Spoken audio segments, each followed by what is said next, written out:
The letter from the matchmaker had arrived 3 months ago, and Quinton Thorne had read it exactly once before folding it into his breast pocket and never looking at it again. He remembered the relevant details. Orc woman, 32 years old, experienced farmer, seeking marriage to a human man willing to cross the border into disputed territory. The matchmaker had been blunt about the challenges, the social stigma, the likelihood that both families would disown them. Quinton had written back within the week to accept. Now, standing at the edge of the settlement that straddled the uneasy border between human and orc lands, watching a figure approach through the morning mist, Quinton felt the first stirring of doubt. Not about his decision, but about whether he was prepared for what came next. He had spent 10 years as a soldier, 5 more trying to make peace with what that had cost him, and the last 2 working a small plot of land that felt emptier every season. He was 43 years old, tired of his own company, and ready for something that mattered. The figure resolved into a woman as she drew closer. Green skin that caught the early light, broad shoulders, and a steady gait that suggested she had walked far without complaint. She wore practical travel clothes, a pack slung across her back, and her dark hair was pulled into a thick braid that fell past her shoulder blades. As she came within 20 paces, Quinton could make out the small tusks that curved up from her lower jaw, the pointed ears, and the fine lines around her eyes and mouth that spoke of years lived fully. She was not 32. Quinton stepped forward to meet her, and when she stopped in front of him, he extended his hand. Quinton Thorne.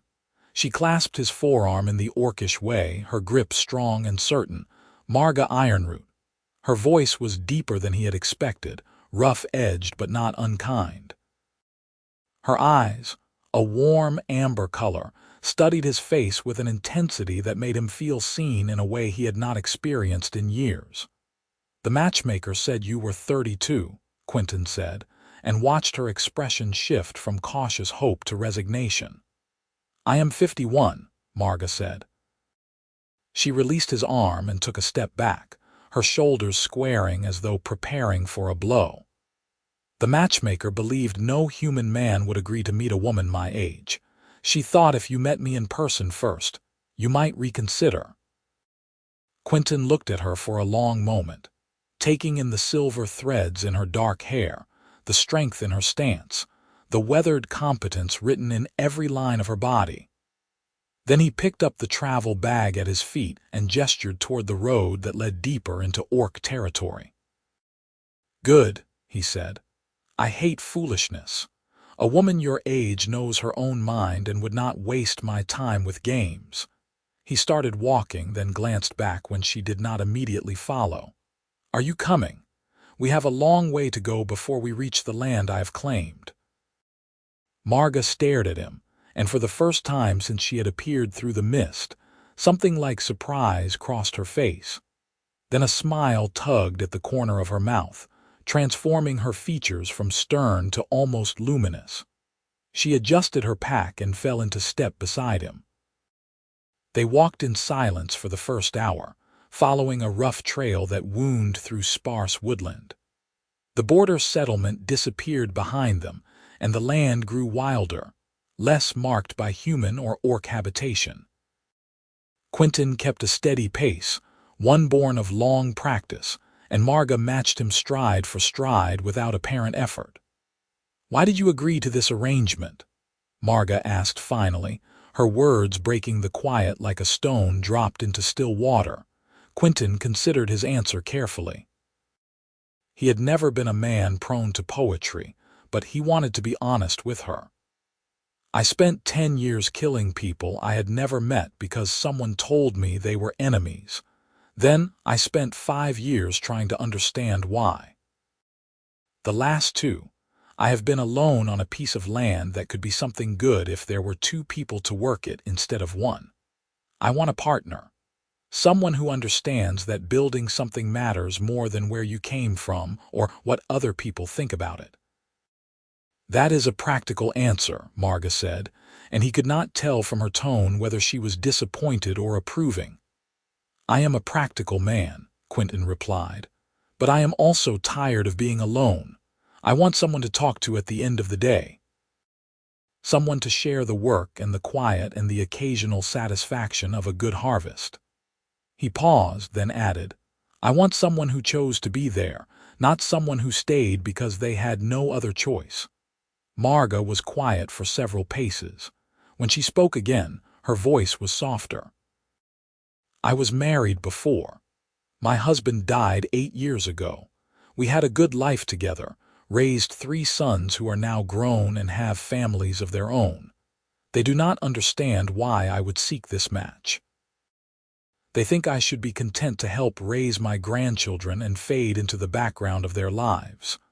But you are not content with that, Quinton said. It was not a question. No. Marga stopped walking and turned to face him fully. I am 51 years old and I am still strong. I can work a full day without tiring. I have knowledge of farming, of animals, of preserving food and mending tools and 100 other things that come from a lifetime of doing them. I am not ready to be invisible. I want to matter to someone again, not as a mother or grandmother, but as myself. Quinton met her eyes and saw the fierce pride there, the refusal to diminish herself to fit into a shape others found acceptable. He understood that feeling in his bones. You matter, he said simply. Or you will if you choose to stay. Something shifted in the air between them, a tentative thread of understanding that was not yet trust, but might become it given time. They walked on. By midday, they stopped beside a creek to rest and eat. Quinton had brought bread and cheese and dried meat, and Marga contributed apples from her pack, and a flask of something that turned out to be a strong herbal tea. They sat on a fallen log and shared the food in companionable silence, watching the water slip past over smooth stones. Tell me about the land, Marga said after a while. What have you built there? A cabin, Quinton said. 2 rooms, solid walls, a good roof, a barn that needs some repair. I have cleared 3 fields and planted 2 of them with wheat and barley. The 3rd I left fallow this year. There is a vegetable garden near the cabin and an orchard I started last spring, though the trees are still young. There is a well with clean water and a smokehouse for preserving meat. Chickens? Pigs? Marga asked, her tone businesslike. Chickens, yes. A dozen hens and a rooster. No pigs yet, but I have been planning to acquire some. There is a good space for them near the barn. Marga nodded, and Quinton could see her mind working, cataloging the information, assessing what would be needed. Sheep, goats, neither yet. I had thought to focus on crops first, but I know livestock would make the farm more stable. Goats, Marga said decisively. They are hardy and provide milk, cheese, meat. Easier to manage than sheep if there are only 2 people to tend them. She glanced at him. If I stay, I mean. If you stay, Quinton agreed, though something in his chest had already begun to hope that she would. They reached the farm 2 days later, just as the sun was beginning its descent toward the horizon. The cabin stood in a clearing surrounded by fields on 3 sides and forest on the 4th. It was not grand, but it was well built, with solid timber walls and a stone chimney. The barn leaned slightly to one side but appeared structurally sound, and the garden that stretched out from the cabin's south side was neatly maintained, rows of beans and squash and greens thriving in the summer warmth. Marga stopped at the edge of the clearing and looked around with a critical eye. Quinton waited, giving her time to assess what she saw, trying not to feel like a boy presenting his schoolwork for judgment. The fences need mending, Marga said finally. The barn door is hung wrong, see how it drags on the ground, but the fields are well managed and the cabin looks sound. She turned to him, and there was approval in her expression. You have done good work here, Quinton Thorne. The warmth that spread through Quinton's chest at her words surprised him with its intensity. "There is still much to do," he said. "I could not manage everything alone." "Then it is fortunate you are no longer alone," Marga said, and walked forward into the clearing as though she had every right to be there. Quinton showed her the cabin first. The main room held a table he had built himself, 4 sturdy chairs, a fireplace with a cooking crane, shelves lined with preserves and dried herbs, and a braided rug that covered the center of the floor. The second, smaller room contained a bed with a simple frame and a mattress stuffed with straw and wool, a chest for clothes, and a window that looked out over the garden. "I can sleep in the main room," Quinton said. "The bed is yours if you want it, or we can arrange things differently." "I want you to be comfortable." Marga set her pack down on the bed and turned to look at him. In the close confines of the small room, Quinton was acutely aware of her height, her presence, the way her amber eyes seemed to catch and hold the light. "We are to be married, are we not?" Marga said. "That was the arrangement." "Yes," Quinton said, "but marriage can mean many things I do not expect. That is, I would not assume." He stopped, frustrated with his own awkwardness. "I want you to feel safe here. We can take time to know each other before we decide what shape this marriage will take." Something in Marga's expression softened. She reached out and touched his arm, her fingers warm through the fabric of his shirt. "You are a good man, Quinton Thorne. That is a rare thing." She withdrew her hand and turned back to her pack. "We will share the bed once we are married. Until then, this arrangement is sensible." Quinton nodded and left her to settle in, his heart beating faster than the moment warranted. That evening they worked together to prepare a meal. Marga proved to be efficient in the kitchen, her movements economical and sure. She made a stew from vegetables and dried meat, seasoning it with herbs that gave it a depth of flavor Quinton's solitary meals had never achieved. They ate at the table as the light faded outside, and Quinton found himself talking more than he had in months, telling her about the challenges of clearing the land, the neighbors he traded with who lived a day's ride to the east, the peculiar stubbornness of the rooster that terrorized anything that approached the henhouse. Marga listened, asked questions, and contributed her own observations. She spoke of her sons, the pride and pain of watching them grow away from her, the satisfaction of her previous farm and the sorrow of selling her share of it to her eldest when she decided to pursue this match. She spoke without self-pity, stating facts as they were, and Quinton respected her for it. When the dishes were washed and put away, they sat outside on the bench Quinton had placed beside the cabin door. The night was warm, full of cricket song and the distant call of an owl. Stars emerged overhead, bright and unbothered by any human lights. "When should we marry?" Marga asked, her voice quiet in the darkness. Quinton had been thinking about this. "There is a traveling priest who comes through the settlements once a month. He would marry us if we asked, though he might have opinions about a human-orc union." "Would his opinions matter to you?" Marga asked, and Quinton heard the edge beneath the question. "No," he said firmly. "But I want you to have a marriage that feels legitimate, not something done in secret as though we are ashamed." Marga was silent for a moment. "There is an orc tradition," she said slowly. "A bonding ceremony that requires no priest. The couple stands before witnesses and makes promises to each other, then exchanges tokens of commitment. It is simple but binding in the eyes of our people." "Then we will do both," Quinton said. "The orc ceremony first, with whatever witnesses you wish present. Then the priest, if only to ensure the human authorities recognize the union. I want no one to be able to claim our marriage is not legal." Marga turned to look at him, and even in the darkness he could see the shine of her eyes. "You would honor my traditions?" "Of course," Quinton said. "They are your traditions," which means they will be mine as well. Marga reached out and took his hand, her palm calloused and warm against his. They sat like that for a long time, holding hands in the darkness, not speaking, just being present with each other. The next morning, Quinton woke to the sound of someone working outside. He rose quickly, pulling on his clothes, and stepped out to find Marga already dressed and examining the barn door. She had a tool roll spread out on the ground beside her and was testing the hinges with expert fingers.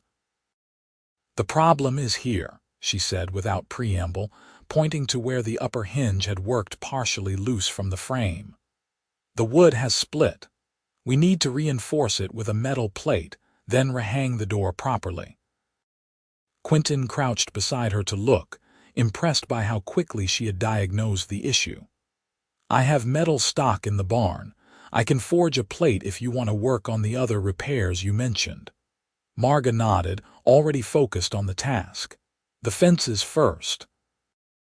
If we are to get goats, we need to be certain they cannot escape." They fell into a working rhythm that felt natural, as though they had been doing this for years rather than days. Quinton spent the morning at his small forge, heating and hammering metal into the plates and brackets Marga needed. Marga walked the fence lines, making a list of needed repairs, then began the work of replacing rotted posts and restringing wire. They broke at midday to eat, then returned to their tasks until the light began to fail. Over dinner, Marga sketched plans for improvements on a piece of paper Quinton provided. "We should expand the garden," she said. "Add another section for root vegetables, carrots and turnips and potatoes. And here," she pointed to an area near the barn, "we can build a goat pen with shelter. 6 goats to start, I think. 2 milking does, a buck, and 3 youngsters we can raise for meat or trade." Quinton studied her sketches, noting the careful thought behind each suggestion. "The expense will be significant. I have some savings but not unlimited resources." "I have money from the sale of my farm share," Marga said. "It was part of the agreement with my son. He paid me fairly and I brought those funds with me. We can use them to invest in livestock and improvements." Quinton looked up from the paper, startled. "That money is yours." "I would not expect you to spend it on my farm." "Our farm," Marga corrected gently. "If I am to be your wife, then what I have is also yours and what you have is also mine. Is that not how a marriage works?" It was, and Quinton knew it, but he had not expected such immediate trust. "You barely know me," he said. "What if I prove to be unworthy of that investment?" Marga smiled, the expression lighting her face in a way that made Quinton's breath catch. "Then I will take my goats and leave," she said with dry humor. "But I do not think that will happen. You are a man who keeps his word. I can see it in how you maintain this place, in how you have treated me since we met. That is worth more than money, Quinton Thorne." They sent word to Marga's sons 3 days later, inviting them to the farm to witness the bonding ceremony.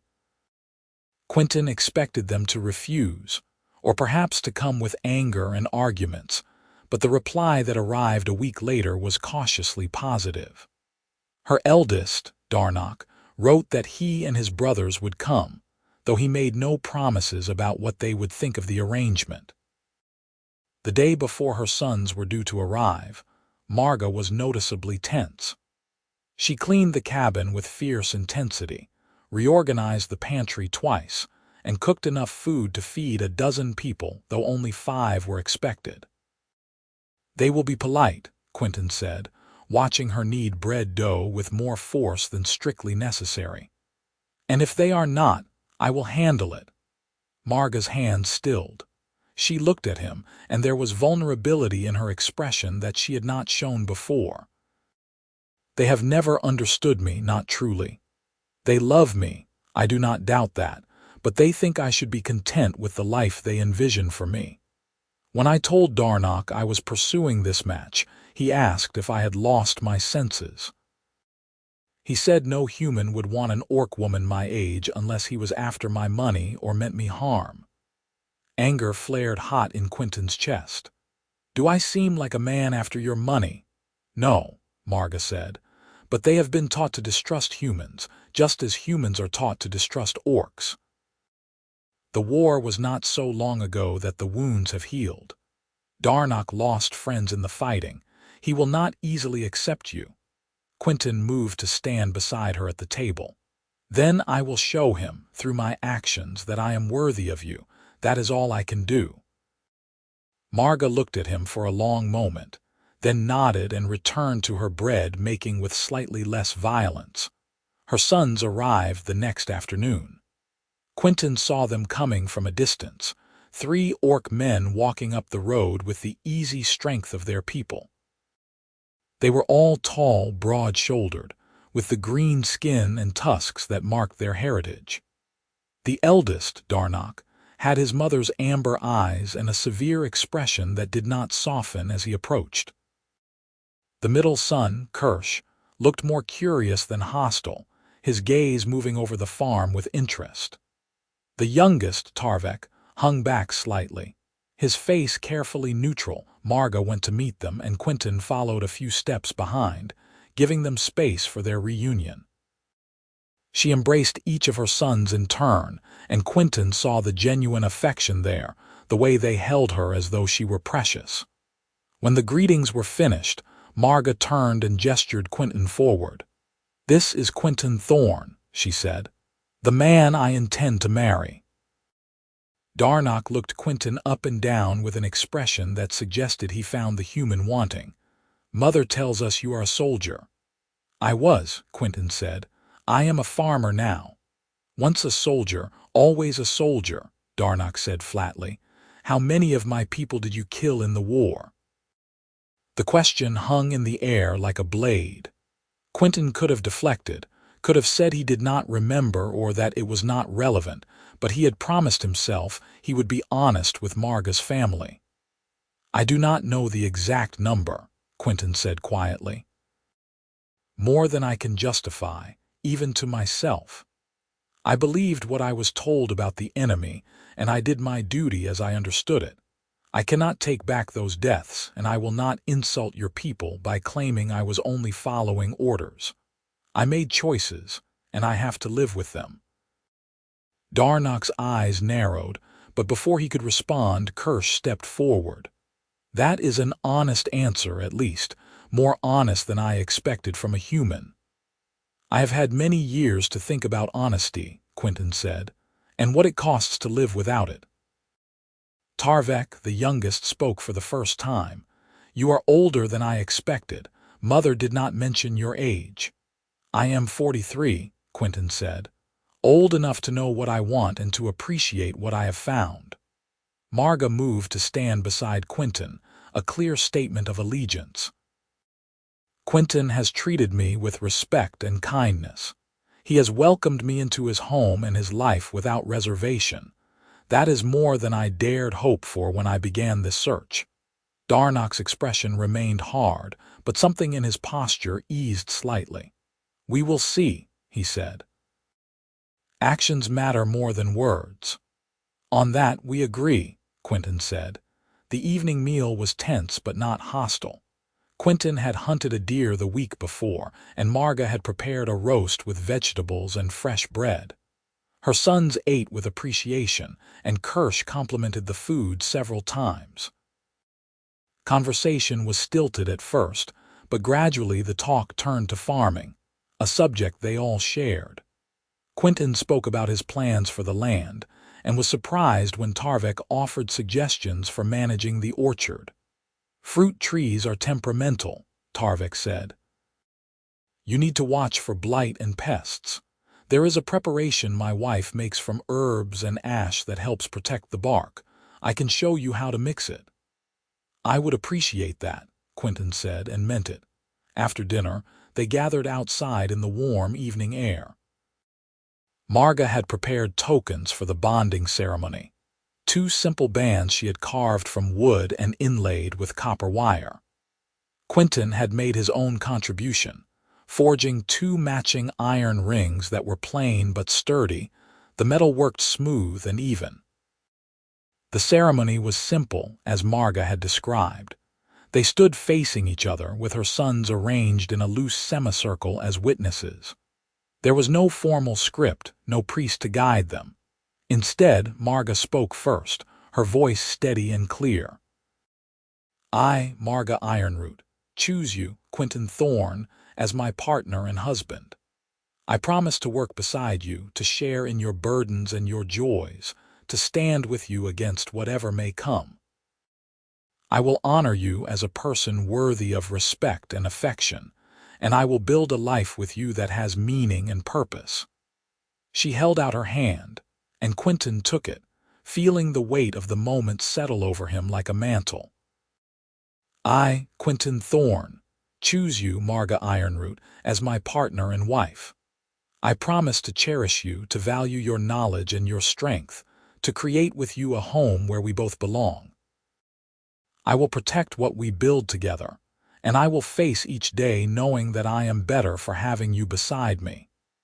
They exchanged the wooden tokens first, slipping them onto each other's fingers.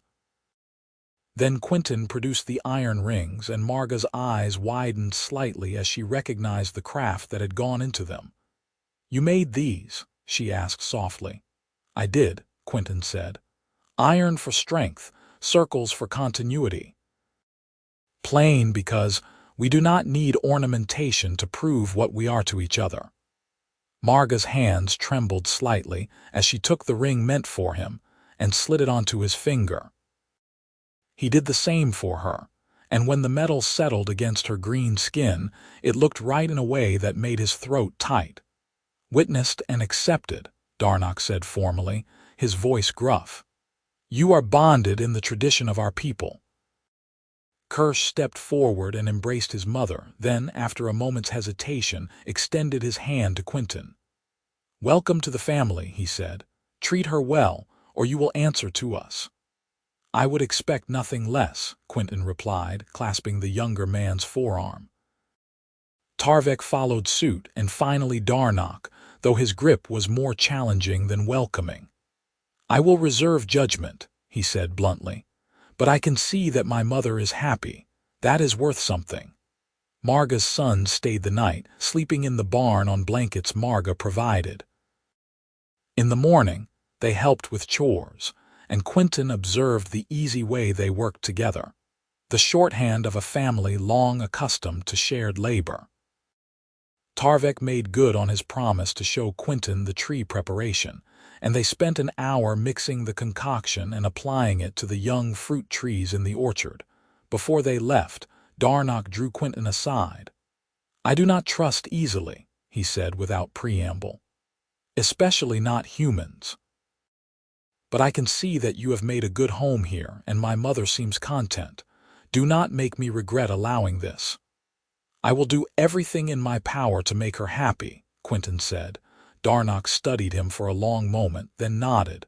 "See that you do." When her sons had gone, Marga seemed lighter, as though a weight had been lifted from her shoulders. She and Quinton spent the rest of the day working on the goat pen, setting posts and stringing fencing with practiced efficiency. They did not talk much, but the silence was comfortable, the kind that comes from two people who are content in each other's company. That night, as they sat on the bench outside the cabin, Marga leaned her head against Quinton's shoulder. The gesture was casual, unthinking, but it sent warmth spreading through his chest. "Thank you," Marga said quietly, "for treating my sons with respect, for understanding that their approval matters to me." "They are your family," Quinton said. "Of course they matter." Marga lifted her head to look at him, and in the starlight her face was beautiful in a way that had nothing to do with youth or conventional prettiness. It was the beauty of a life lived fully, of strength earned and wisdom gained. "I am glad I came here," she said. "Glad I took the risk." "So am I," Quinton replied, and leaned down to kiss her forehead, a gentle gesture of affection that felt natural and right. They were married by the traveling priest 2 weeks later, in a brief ceremony witnessed by the neighbors Quinton traded with, a grizzled human farmer named Samuel and his wife Nora. The priest was an older man with a lined face and kind eyes, and if he had reservations about marrying a human to an orc, he kept them to himself. He spoke the traditional words, blessed their union, and accepted the small payment Quinton offered with grace. Afterward, Samuel and Nora shared a simple meal with them. Nora, a practical woman with calloused hands and a warm smile, took Marga aside and spoke to her in low tones. Quinton could not hear what was said, but when Marga returned to his side, there was a pleased expression on her face.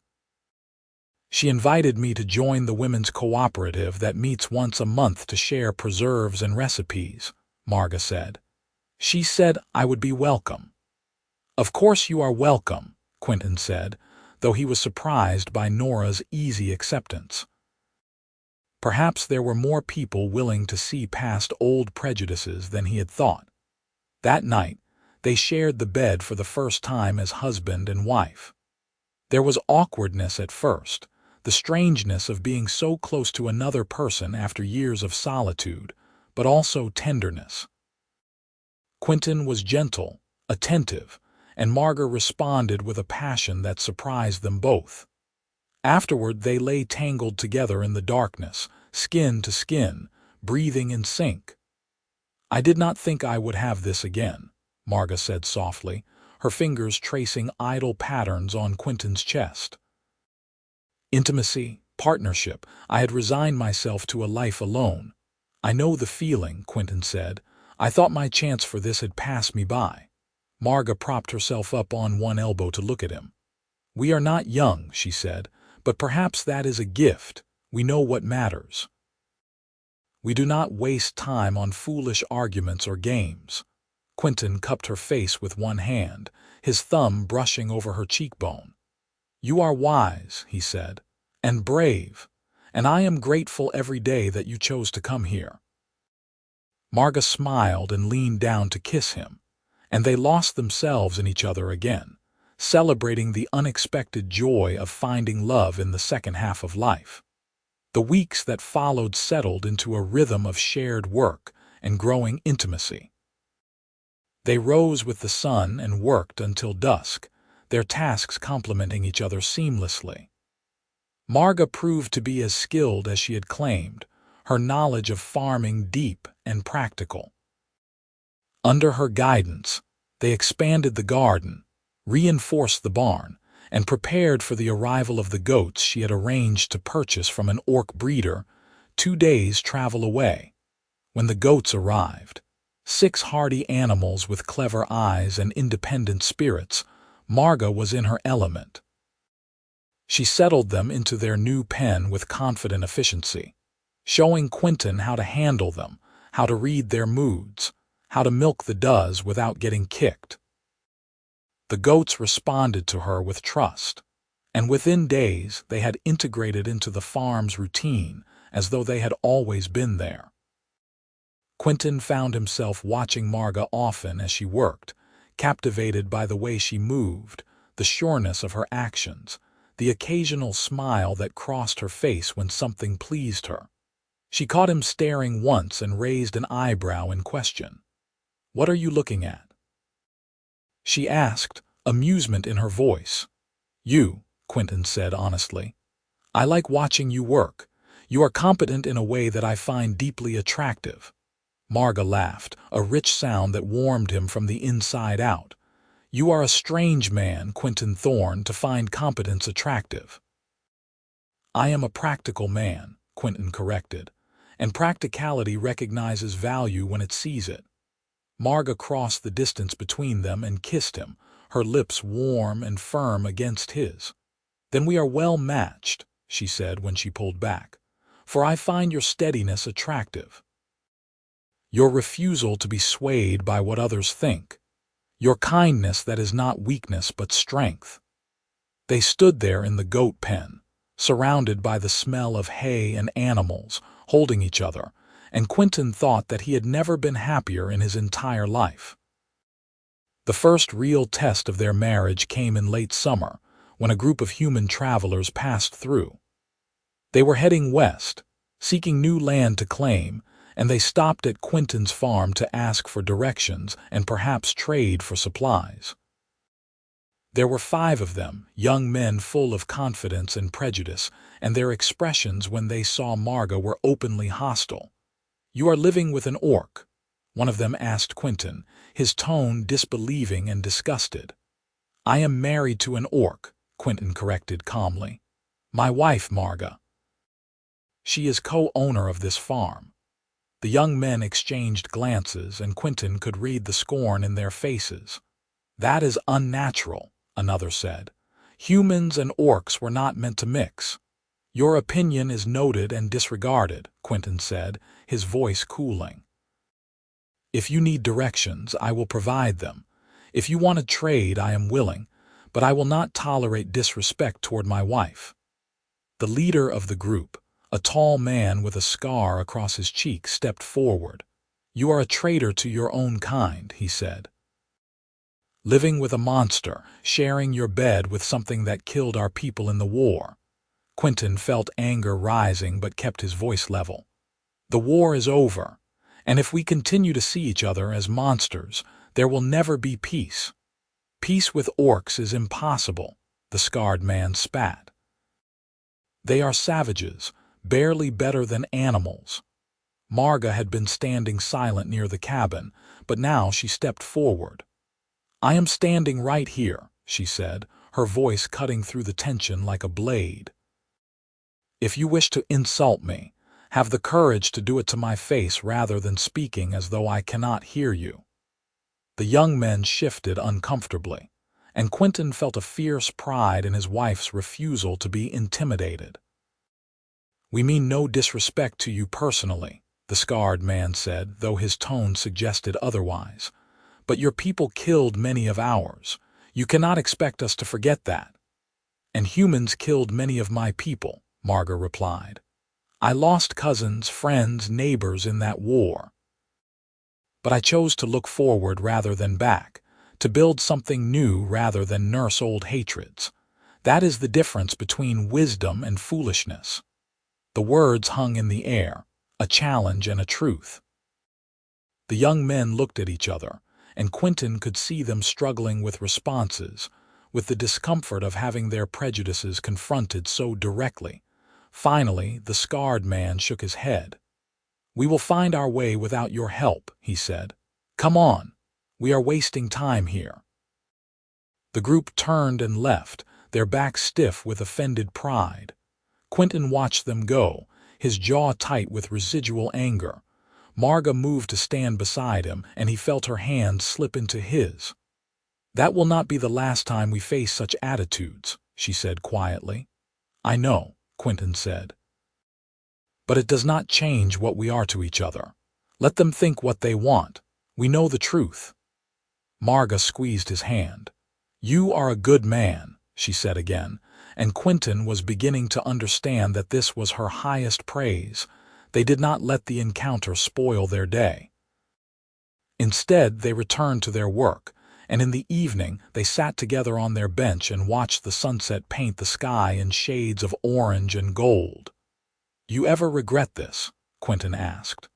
"Leaving your sons, your familiar life to come here?" Marga considered the question seriously before answering. "I miss my sons," she said, "but I do not regret coming. I feel alive here in a way I had not for years. I am not just someone's mother or grandmother. I am myself, building something that is mine, working alongside a partner who values me. That is worth any amount of prejudice we might face." Quinton lifted her hand to his lips and kissed her knuckles. "I am glad," he said simply. "I cannot imagine this place without you now." "Nor I without you," Marga replied, and they sat in companionable silence as the stars began to emerge overhead. The harvest came in strong that year, the wheat and barley yielding better than Quinton had dared hope. He and Marga worked side by side, cutting and bundling the grain, hauling it to the barn, threshing and winnowing until their muscles ached and their skin was golden with dust. It was hard work, relentless and exhausting, but also deeply satisfying. Each bundle of grain represented food for the winter, security against the lean times, proof that their partnership was bearing fruit in the most literal sense. When the last of the grain was stored away, Quinton looked at the full barn and felt something close to contentment settle in his chest. Marga stood beside him, wiping sweat from her brow, her expression tired but pleased. "We did well," she said. "Better than I expected for the first year." "We did well," Quinton agreed, emphasizing the first word. "I could not have managed this alone." Marga leaned against him, and he wrapped an arm around her shoulders, pulling her close. They stood like that for a long moment, surveying the fruits of their shared labor, and Quinton thought about how much had changed in just a few months. This place had been his, a solitary endeavor born of necessity and stubbornness. Now it was theirs, a home they had built together, and the difference was profound. That night, they celebrated with a good meal and a bottle of wine Quinton had been saving for a special occasion. They sat at their table, the lamp casting warm light over their faces, and talked about plans for the next season. Marga wanted to add another field, increase the vegetable garden even more, perhaps acquire a cow for milk and butter. Quinton spoke of improving the cabin, adding a covered porch where they could sit even in rain, maybe building a root cellar for better storage of the harvest. "We are building a legacy," Marga said at one point, her eyes bright.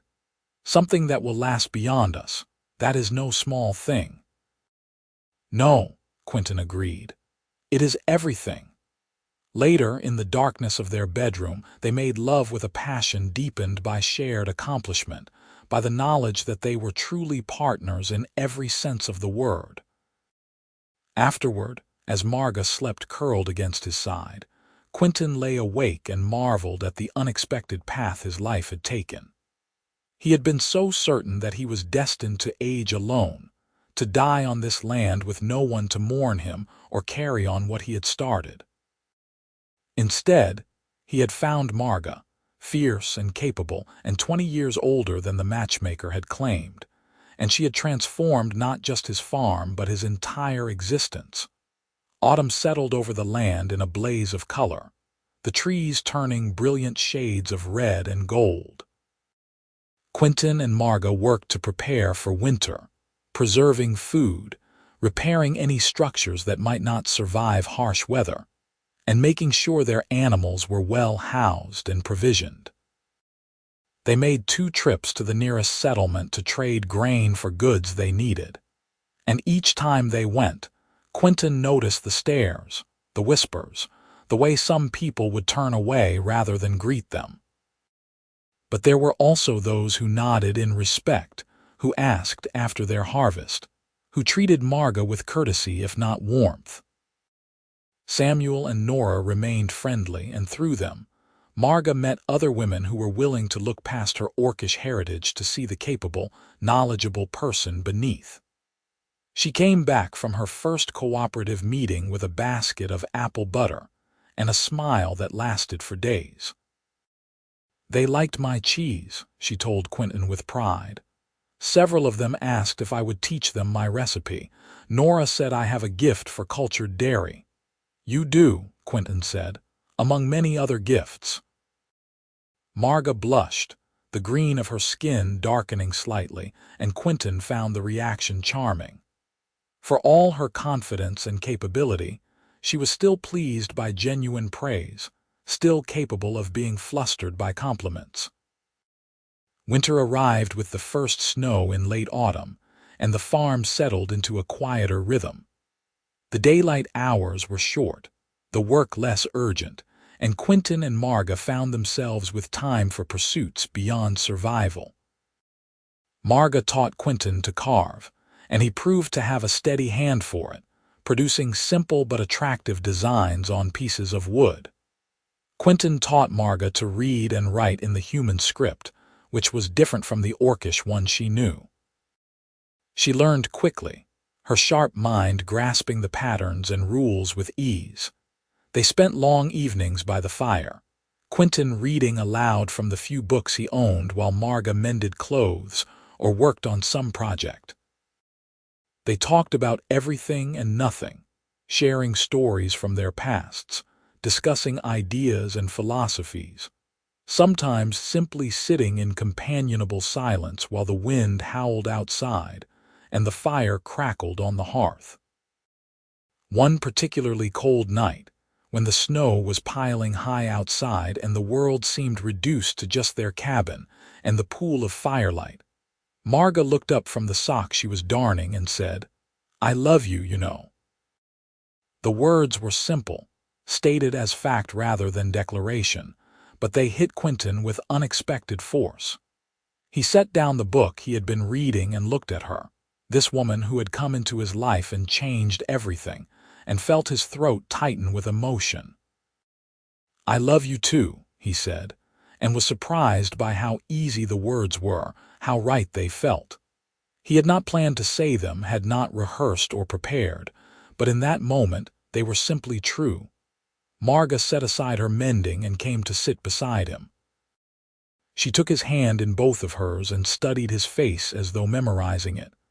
"I did not think I would love again," she said softly. "After my first husband died, I thought that part of my life was over.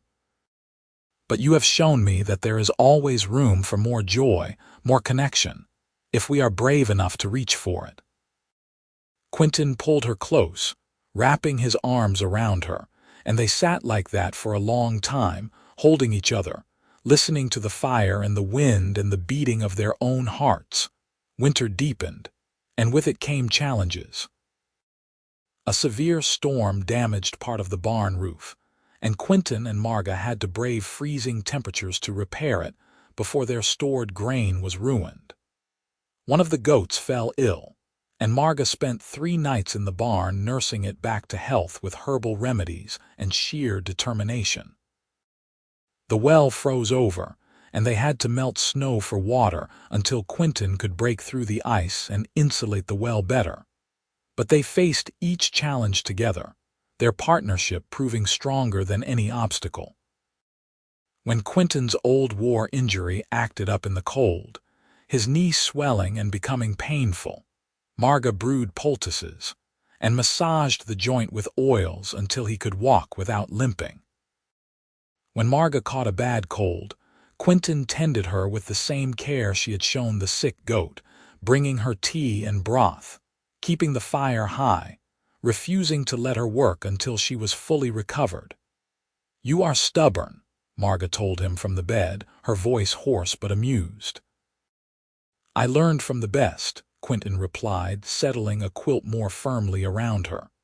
"Now rest. The farm will survive a few days without you." "It had better," Marga grumbled, but she subsided against the pillows and Quinton saw the gratitude in her eyes. Spring came slowly, the snow melting in grudging stages, but when it finally arrived in earnest, it brought with it a sense of renewal. Quinton and Marga emerged from their winter cocoon and surveyed their domain with fresh eyes. The farm had survived, and so had they, their bond deepened by the months of close quarters and shared challenges. They began the spring work with enthusiasm, preparing fields for planting, mucking out the animal pens, repairing any damage winter had inflicted. The goats produced kids, 4 healthy little ones that gamboled around the pen with boundless energy. The chickens began laying more prolifically as the days lengthened. The fruit trees in the orchard showed the first signs of blooming, delicate flowers that promised a good harvest in the fall. One morning, as they worked side by side in the garden planting seeds, Quinton looked up to see a rider approaching. As the figure drew closer, he recognized Kirsch, Marga's middle son. Marga straightened from her work, shading her eyes against the sun, and a smile broke across her face. "Kirsch." she called, setting down her hoe and moving to meet him. Kirsch dismounted and embraced his mother, lifting her off her feet in his enthusiasm. "You look well, mother," he said, setting her down and stepping back to study her. "Better than when I saw you last." "I am well," Marga confirmed. "Come, you must be thirsty. We will go inside and you can tell us what brings you here." Kirsch greeted Quinton with a firm handshake, his manner much warmer than it had been at their first meeting.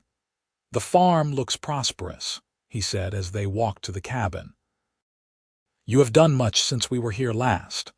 Over tea and fresh bread, Kirsch explained that he had come with news and a request. "My brothers and I have been talking," he said. "We were wrong to doubt you, Quinton. It is clear that you and Mother have built something good here." Darnock will not admit it aloud, but even he has softened. "We wanted you to know that you are welcome to visit our families, that we will no longer stand in the way of this marriage." Marga reached across the table and took her son's hand, her expression bright with unshed tears. "Thank you," she said. "That means more than you know." "There is more," Kirsch continued. "Tarvik's youngest daughter is getting married in 2 months' time. He wants to invite you both to the celebration. It will be held at his farm and there will be many people there. It would be a chance for the family to meet Quinton properly, for them to see what we have seen." Quinton looked at Marga and saw the hope and apprehension warring in her expression. He knew what she was asking without words. This would be a significant step, presenting their marriage to her extended family, facing judgment and scrutiny from people who might not be as accepting as her sons had learned to be. "We will be there," Quinton said firmly. "It would be an honor to celebrate with your family." Kirsch grinned, his tusks flashing. "Good. Tarvik will be pleased. And Mother, you should know that his wife has been asking for your recipes. She wants you to teach her how to make the cheese she remembers from when she was courting Tarvik." Marga laughed, the sound filled with joy and relief. "I will bring several varieties," she promised, "and Quinton will bring something as well. He has become quite skilled at wood carving, perhaps something for the bride and groom." "I think I can manage that," Quinton said, already thinking about what he might create. Kirsch stayed for 2 days, helping with the heavier spring work and clearly assessing how his mother and Quinton lived together. Quinton did not mind the scrutiny. He had nothing to hide, and he could see Kirsch's approval growing as he observed their easy partnership, the way they anticipated each other's needs, the obvious affection between them. On the morning of his departure, Kirsch pulled Quinton aside. "I misjudged you," he said bluntly. "When we first met, I thought you were using my mother or that you would tire of her and cast her aside. I was wrong. You love her and you treat her as she deserves to be treated. For that, you have my respect and my friendship." Quinton clasped the younger man's shoulder. "Your mother is the best thing that has ever happened to me," he said. "I will spend the rest of my life proving worthy of her." Kirsch nodded, satisfied, and mounted his horse. "We will see you in 2 months," he said. "Travel safely."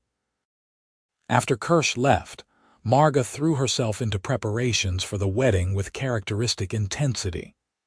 She experimented with cheese recipes, trying to perfect each one.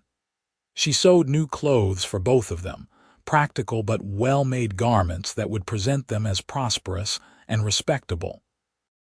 She fretted over details, worrying about whether Quinton would be comfortable among so many orcs, whether her extended family would accept him, whether they were making a mistake in going.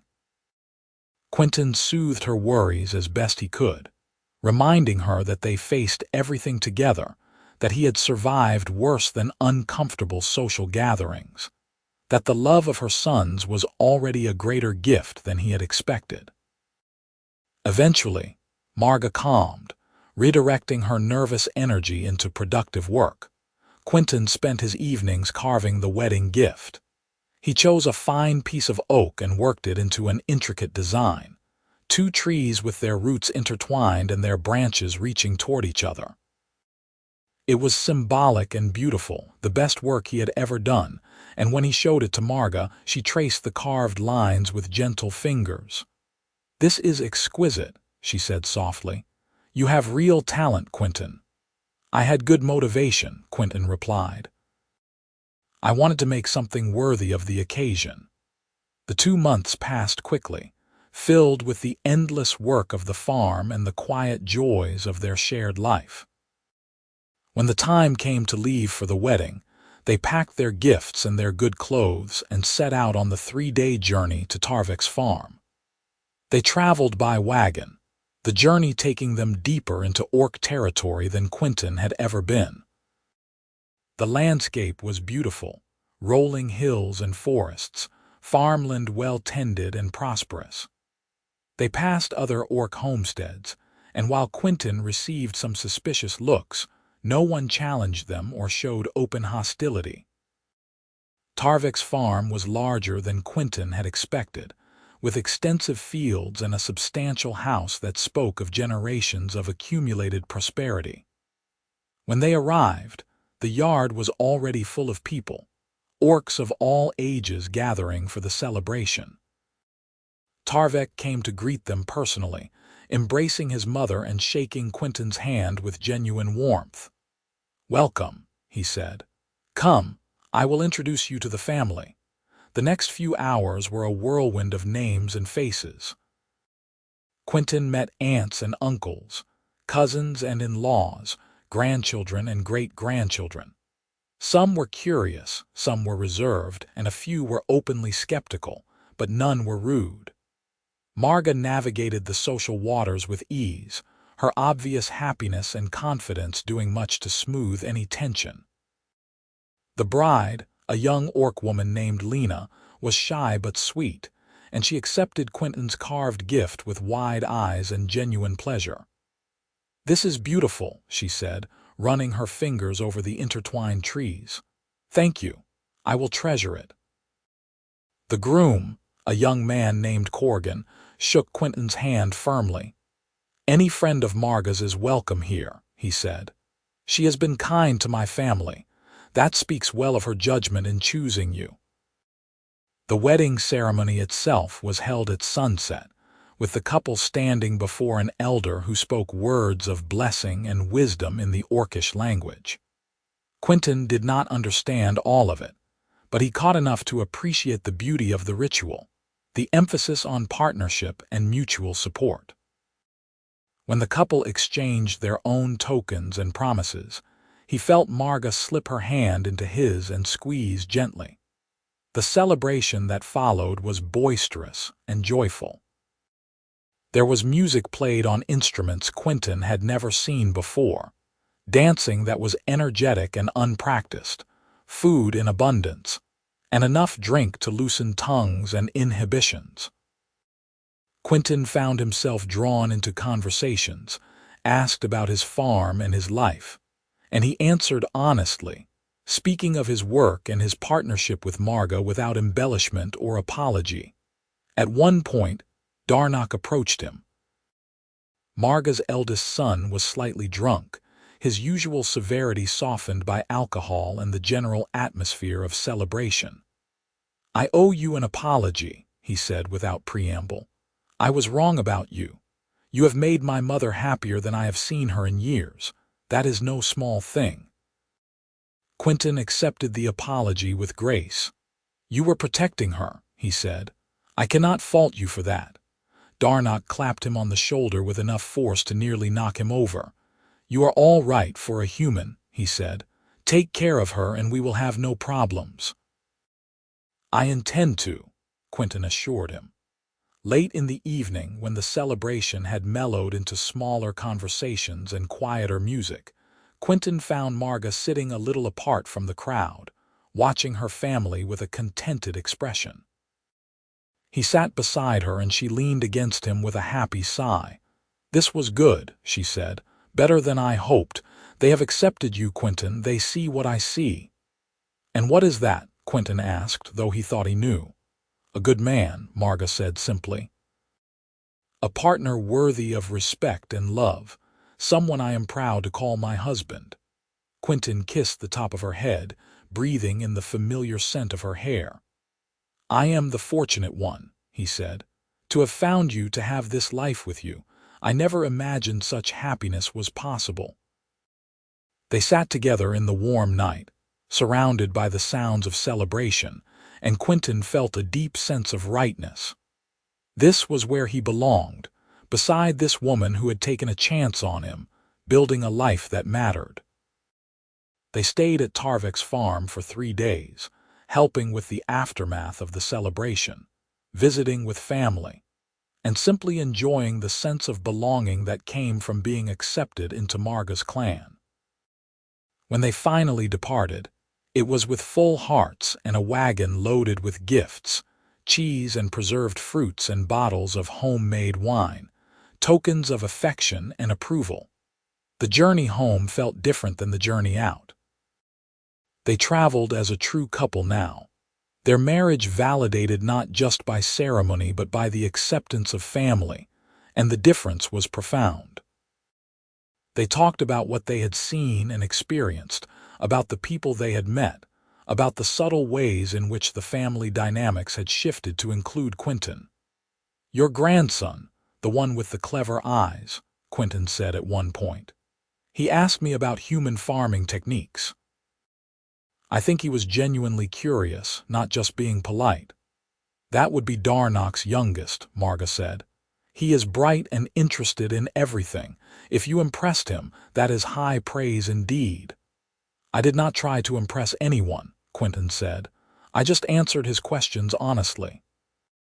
"Which is exactly why you impressed him," Marga replied with a smile. "You do not pretend to be more than you are, Quinton. That is a rare quality and people respond to it." When they arrived back at their farm, it felt like a homecoming in a way it never had before. This was truly their place now, the center of their shared life, and Quinton felt the weight of that truth settle over him like a blessing. They unloaded the wagon together, storing away the gifts and their travel gear, and then stood in the yard looking at the familiar buildings and fields. "Home," Marga said softly, and Quinton heard the wealth of meaning in that single word. "Yes," he agreed. "Home." The summer that followed was the best of Quinton's life. The crops thrived under their combined care, the animals prospered, and every day brought some new small joy. They worked hard, but they also made time for each other, for conversations and laughter and quiet moments of connection. Marga's cheese-making became locally famous, and she began trading her products regularly at the settlements, bringing an income that allowed them to make improvements to the farm.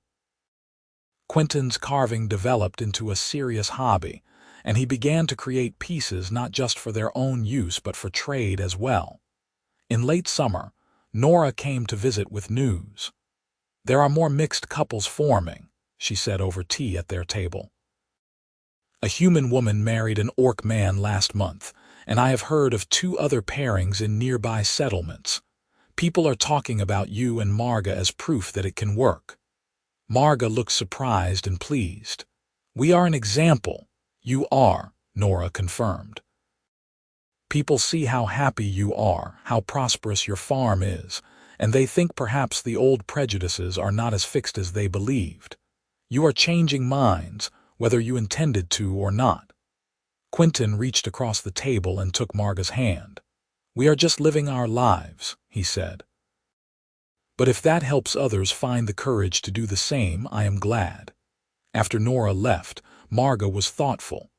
"I never considered that our marriage might matter beyond ourselves," she said. "But perhaps Nora is right. Perhaps we are part of something larger, a shift in how our people see each other." "Perhaps," Quinton agreed. "But even if we are not, even if we are just 2 people living quietly on a farm, that would be enough. You are enough for me, Marga. Everything else is secondary." Marga's eyes shone with emotion, and she came around the table to kiss him, pouring all her feelings into the gesture.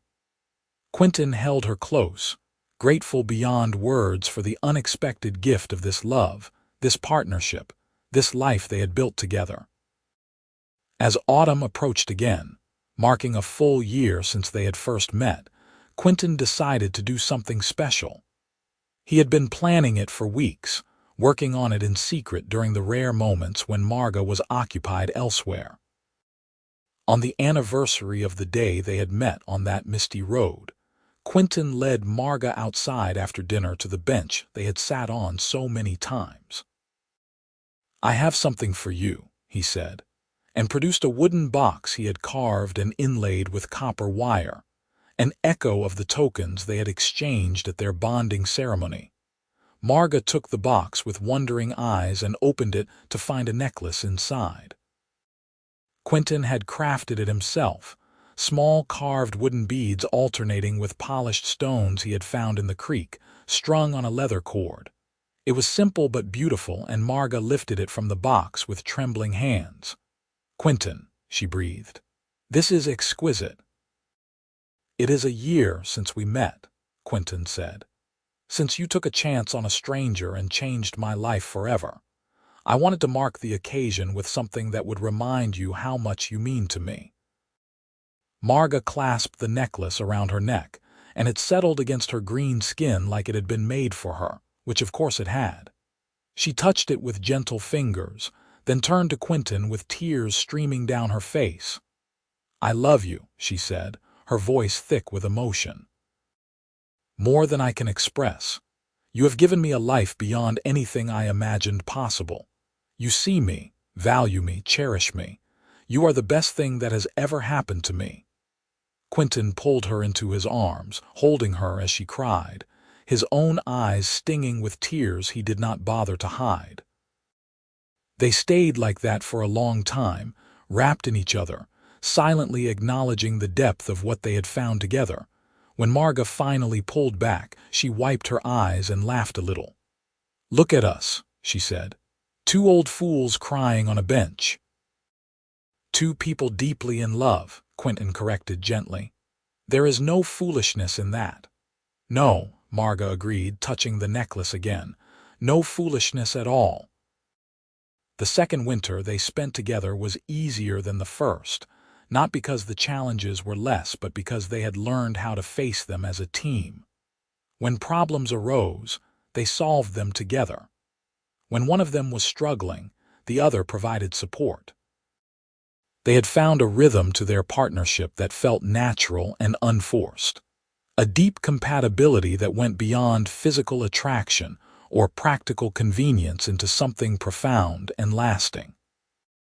On a snowy evening in the depths of winter, as they sat by the fire with Marga's head on Quinton's shoulder, she said, "Do you ever think about what would have happened if I had not come?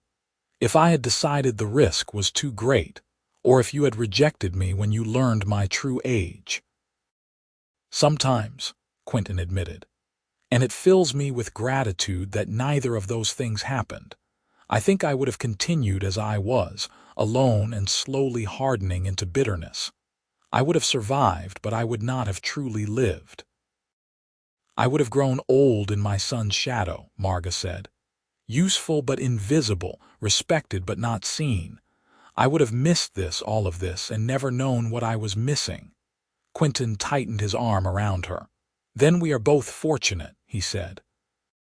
"Fortunate that a matchmaker was bold enough to lie about your age and that I was practical enough not to care." Marga laughed softly. "We should send her a gift," she said. "A thank you for her deception." "Perhaps we should," Quinton agreed, smiling. They never did send that gift, too caught up in the daily work of their lives to follow through, but the sentiment remained. They were grateful for the circumstances that had brought them together, for the choices they had made, for the courage it had taken to reach for something uncertain and potentially painful. Spring came again, and with it more changes. Samuel and Nora decided to retire, selling their farm to a younger couple, and before they left, they threw a gathering that brought together all the local families. Quinton and Marga attended, and Quinton was surprised by how many people greeted them warmly. How many had kind words about their farm or their marriage. The isolation and hostility he had feared never fully materialized, replaced instead by a slow-growing acceptance that felt hard-won and therefore more valuable. At the gathering, a young human man approached Quinton nervously. "Excuse me," he said. "I hope you do not mind my asking, but I have been corresponding with an orc woman, and I am thinking of asking her to marry me. My family is opposed to the idea. I wondered if you might have any advice." Quinton looked at the young man, seeing his own uncertainty reflected back, and felt a responsibility to offer what wisdom he could. "My advice is this," he said. "Be certain of your own heart first. If you love her, truly love her, then the opinions of others matter less than you think. It will not be easy. You will face prejudice and skepticism and possibly rejection from people you care about. But if you find in her a true partner, someone who makes you better and stronger, then it is worth every challenge." The young man listened intently, nodding. "And what if I am older than her, or she is older than me? Does that matter?" Quinton smiled, thinking of Marga and the gift her age had been. "Age is just a number," he said. "What matters is compatibility, shared values, mutual respect. My wife is older than me, and that has been a blessing, not a burden. She brought wisdom and experience and competence that have enriched our life together immeasurably." The young man thanked him and moved away, and Marga, who had been listening nearby, came to stand beside Quinton. "You gave him good counsel," she said. "I told him the truth as I have lived it," Quinton replied. "That is all any of us can do." The years that followed blurred together in the best possible way, each season bringing its own challenges and rewards, each year deepening the bond between them. They expanded the farm gradually, adding more goats, acquiring the cow Marga had wanted, planting a second orchard.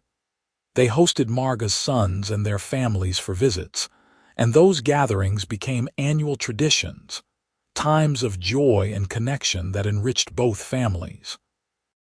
Quinton's knee continued to trouble him occasionally, a reminder of his past, but Marga's care kept the pain manageable.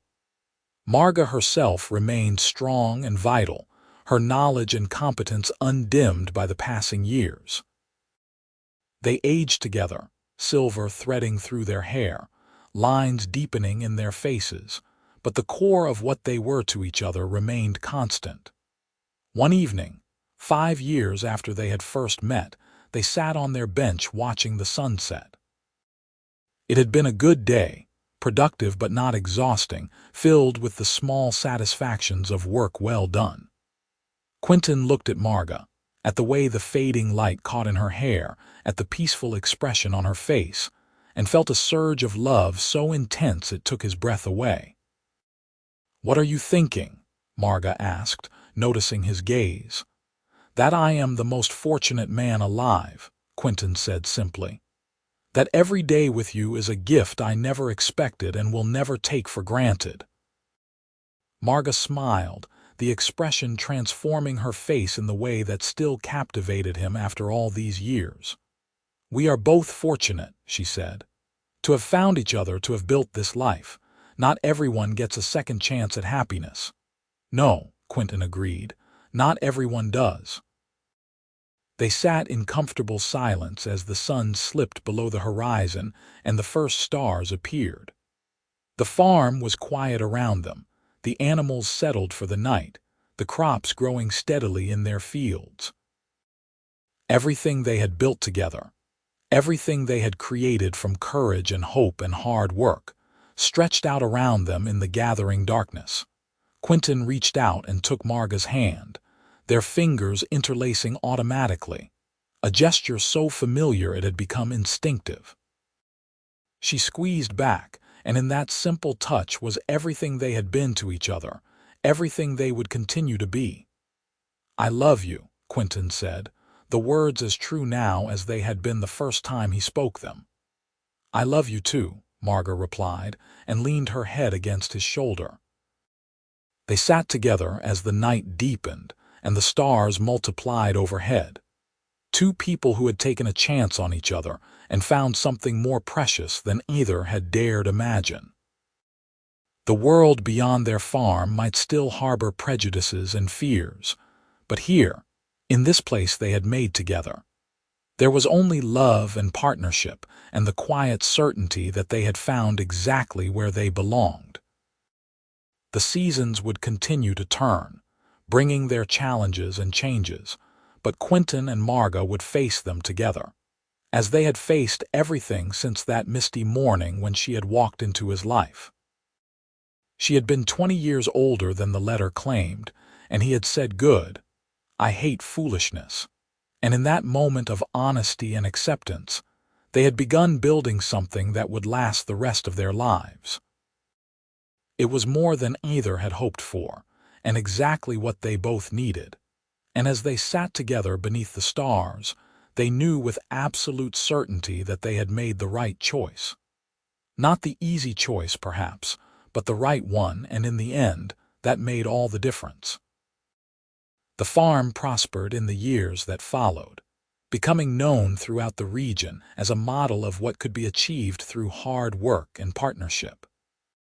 Other mixed couples sought them out for advice and encouragement, and Quinton and Marga welcomed them all, sharing their experiences and their home with generosity and warmth. They became, without intending to, symbols of a changing world, proof that love and respect could bridge divides that had once seemed insurmountable. But for Quinton and Marga themselves, their significance was far simpler and more profound. They were husband and wife, partners in every sense of the word, two people who had found in each other exactly what they needed. The years had been kind to them, and they had been kind to each other, and that kindness had created a life rich with meaning and joy. As they grew older together, their love only deepened, maturing from the passionate intensity of new romance into something steadier and more enduring. They knew each other completely, understood each other's moods and needs without words, supported each other through every difficulty with unwavering loyalty. They were, in every way that mattered, a single unit. Two lives intertwined so thoroughly that neither could imagine existence without the other. And when they sat together on their bench in the evenings, watching the sun set over the land they had tended and loved, they did so with the profound contentment of two people who had found their place in the world. Not despite the differences between them, but because of how those differences had complemented each other, creating something stronger and more beautiful than either could have achieved alone. Their story was not one of grand gestures or dramatic rescues, but of quiet persistence and daily choice. It was the story of two people who had looked at each other honestly, without illusions or pretense, and had chosen partnership. Who had worked side by side through seasons of plenty and seasons of hardship, never wavering in their commitment to each other and to the life they were building. It was, in the end, a love story for adults, for people who understood that true partnership required more than passion, though they had that too. It required respect, trust, communication, and the willingness to show up every day and do the work. It required seeing your partner clearly, with all their strengths and flaws, and choosing them anyway, not despite who they were but because of it. Quinton and Marga had found that kind of love, and they treasured it, nurtured it, protected it against every challenge that arose. They built a life that mattered, not just to themselves but to the community around them, to the family they had blended together, to the future they were helping create where humans and orcs could live and love without fear or prejudice. And if anyone ever asked Quinton if he regretted discovering that his orc bride was 20 years older than the letter had claimed, he would smile and shake his head. "Good," he would say, echoing his words from that first meeting. I hate foolishness. Age brought her wisdom, strength, and an understanding of what truly matters in life. It made her exactly the partner I needed, and I would not change a single thing about her. Marga, hearing him say such things, would touch the necklace he had made her, now worn smooth with years of wear, and feel her heart overflow with gratitude and love. They had been so fortunate, she would think. So very fortunate to have found each other, to have had the courage to reach for happiness even when it seemed impossible.